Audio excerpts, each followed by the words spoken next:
Gusto mo ba ng mas maraming himala at kapayapaan? Pakinggan mo ito from John 3 verse 30. He must become greater, I must become less. Ang mga salitang ito ay nagmula kay Juan Bautista.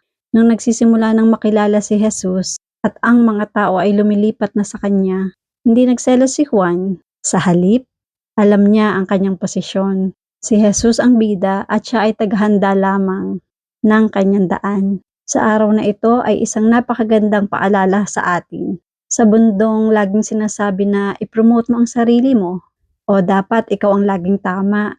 Ang standard ng langit ay kabaliktaran. He must become greater and I must become less. Kailangan siya ang maging dakila at ako naman ay maliitin.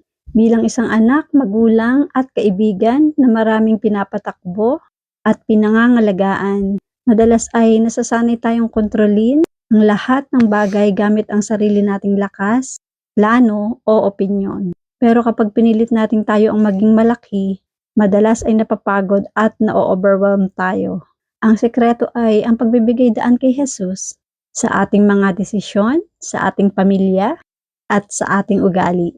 Kapag binawasan natin ang ating pride, ang ating sariling emosyon, at ang ating sariling kagustuhan, less of me, nagbibigay tayo ng espasyo para sa karunungan, lakas at pag-ibig ni Jesus ang maghari, more of Him.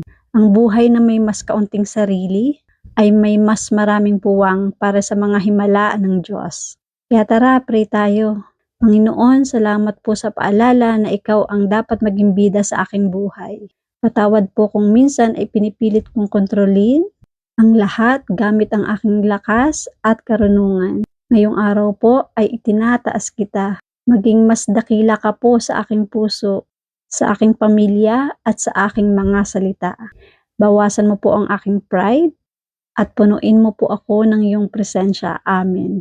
Let us declare, si Jesus ang dakila sa buhay ko. Mas kaunti sa sarili ko, mas marami sa Kanya. Tandaan mo, true peace and victory happen when we step off the throne and let Jesus take the lead. Less of our worries, less of our pride, and more of His grace and power.